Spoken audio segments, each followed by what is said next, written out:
Pour mieux s'immerger dans la réalité politique, sécuritaire, économique et sociale d'Israël, connectez-vous chaque matin sur Studio Kalita. Daniel Haïk vous y attend pour sa revue de la presse.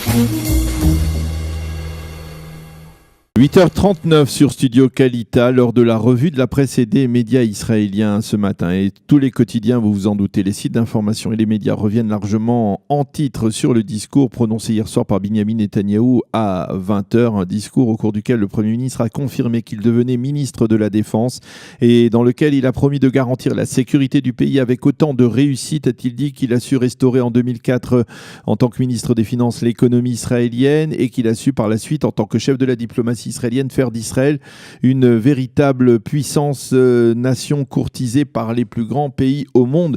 Mais les journaux insistent également sur la manœuvre que M. Netanyahou a réalisée en affirmant hier soir haut et clair que lui était un leader responsable, qu'il avait une image plus complète de la réalité sécuritaire que le reste de la population et que ce serait donc un manque total de responsabilité d'aller maintenant vers des élections anticipées. Un message qui a été dirigé essentiellement vers Naftali Bennett et Ayelet Shaked, les leaders du foyer juif qui risquent ce matin d'annoncer, nous en avons parlé, leur départ de la coalition pour la simple raison que Bennett n'a pas obtenu le portefeuille de la défense qu'il réclamait depuis le départ d'Avigdor Lieberman. Pour Binyamin Netanyahou, là où il y a la défense nationale, il ne peut y avoir de considération ni personnelle ni politique. Le Israël Hayom titre ce matin « Ce serait un manque total de responsabilité d'aller aujourd'hui dans la situation sécuritaire actuelle vers des élections anticipées ». Donc une déclaration de Netanyahou. Le journal rappelle comment la droite...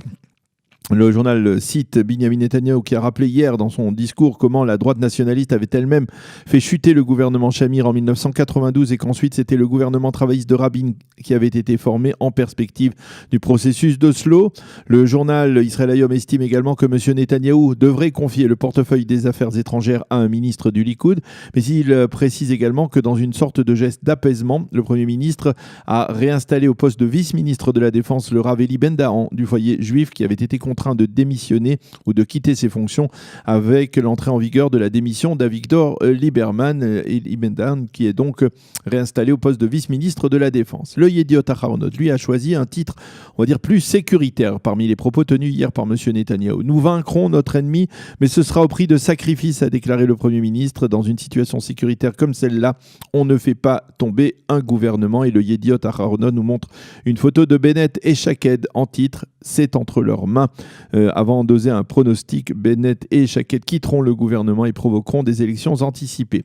Quant à Avi Gabay, le leader du camp sioniste qui n'est pas député, il faut le souligner, il appelle lui à des élections anticipées immédiates. Tzipi Livni, qui est la chef de l'opposition, elle a qualifié le discours de Netanyahou de propagande électorale. Les journaux affirment qu'hier soir, plusieurs ministres Likoud se sont adressés à Bennett et Shaked et leur ont affirmé qu'il serait irresponsable de leur part de faire chuter le gouvernement. Et ils font l'écho d'une des premières déclarations politiques du général Benny Gantz, qui est considéré comme l'un des possibles ou des potentiels acteurs de la prochaine campagne électorale. Gantz qui a dit clairement hier qu'il ne fallait pas se servir d'une guerre de défense justifiée pour tirer un bénéfice politique.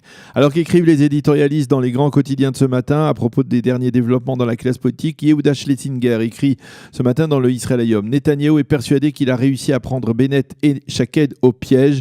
Dans le jeu politique actuel, il y a une balle sur laquelle il est écrit qui va faire tomber le gouvernement. Le premier à avoir lancé cette balle a été bien entendu Avigdor Lieberman, qui l'a passé à Netanyahou, qui l'a passé à Naftali Bennett, qui l'a à nouveau passé, qui l'a passé à Moshe Kahlon, qui l'a repassé à Netanyahou et qui hier soir l'a repassé finalement à Naftali Bennett. Cette balle donc est probablement entre les mains de Naftali Bennett qui devrait donc annoncer tout à l'heure sa démission du gouvernement. Mati Tourfeld estime dans le Israël Hayom que Binyamin Netanyahou doit confier le portefeuille de la défense à Bennett malgré tout, car qu'il s'agisse d'une exigence juste ou non ou d'un simple caprice, le Premier ministre sait que dans la situation actuelle, Bennett ne pourra pas revenir sur sa décision face à l'ultimatum qu'il a lancé au Premier ministre. Dans le Yediot Aharonot, Sima Kadmon reprend le discours de Netanyahou et affirme dans son intervention d'hier, le Premier ministre nous a indiqué que nous étions à la veille d'un conflit.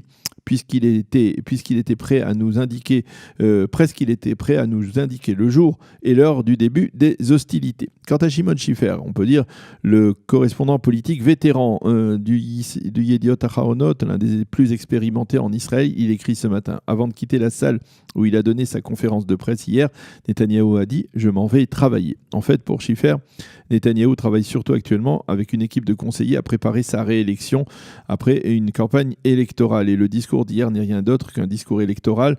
Lorsque le Premier ministre se présente comme le sauveur d'Israël dans tous les domaines économiques, diplomatiques et sécuritaires, il veut faire passer un message.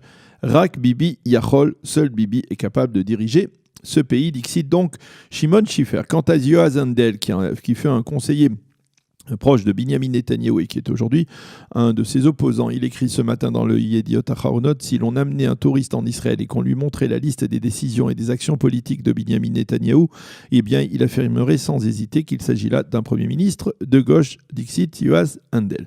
Dans le Maariv écrit ce matin que Bennett et Shaked ont dû passer la nuit en consultation pour tenter de sortir le plus honorablement possible de la situation dans laquelle ils se sont mis. Pour Bennett, le choix est cornélien entre une mauvaise solution et une solution plus mauvaise encore. Et on ne voit pas vraiment qui tendra à Bennett l'échelle qui lui permettra de redescendre de l'arbre très élevé auquel il a grimpé ces derniers jours. Et le m'arrive de citer en évidence la position du député du foyer juif Moti Yogev qui considère que Bennett et Shaked doivent faire montre de responsabilité et ne pas provoquer la chute du gouvernement. Dans le Haaretz lui écrit ce matin le discours de Binyamin Netanyahou hier soir tend un piège à Bennett et Shaked qui risquent de commettre une erreur politique colossale. À l'aide d'arguments divers, le Premier ministre a tendu un filet visant à empêcher les partis de sa coalition de provoquer des élections anticipées. Il semble que Shaked soit moins enthousiaste que Bennett en faveur d'une démission qui provoquerait la chute du gouvernement.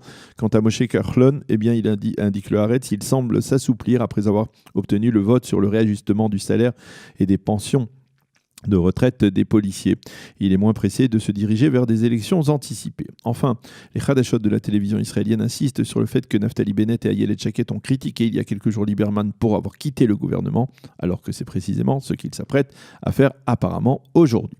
Les autres titres dans la presse et les médias israéliens, tous les quotidiens reviennent sur la décision, peut-être la dernière prise hier par le gouvernement Netanyahou, celle de réajuster à coups de milliards de shekels les salaires et les retraites des policiers à celui des officiers de Tsahal. Une décision controversée qui va donc coûter sur les 17 prochaines années 22 milliards de shekels à l'État et qui surtout va entraîner une coupe de 1,3% dans le budget de chacun des ministères. On considère dans la presse de ce matin qu'il s'agit là d'un cadeau coûteux de Binyamin Netanyahou à Moshe Kahlon afin qu'il ne provoque pas d'élections anticipées, reste loyal à M. Netanyahou même après les prochaines élections. Les journaux mentionnent également, et ce sera le dernier titre de cette revue, la participation de généraux hier à une soirée d'hommage à la direction de Shrenut Tova. Il s'agit de l'organisation proche de l'armée israélienne qui a été chargée de venir en aide aux réfugiés syriens le long de la frontière avec la Syrie. À cette occasion, le commandant en chef de la région Nord a déclaré qu'Israël ne laissera pas le Hezbollah déployer des infrastructures terroristes sur le plateau du Golan.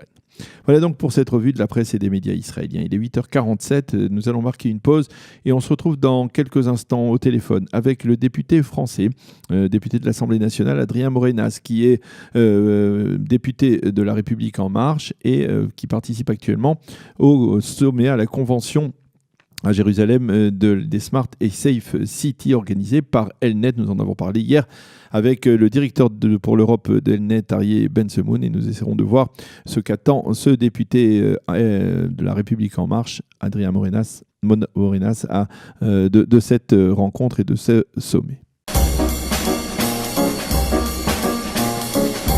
Pour mieux s'immerger dans la réalité politique, sécuritaire, économique et sociale d'Israël, connectez-vous chaque matin sur Studio Kalita. Daniel Haïk vous y attend pour sa revue de la presse.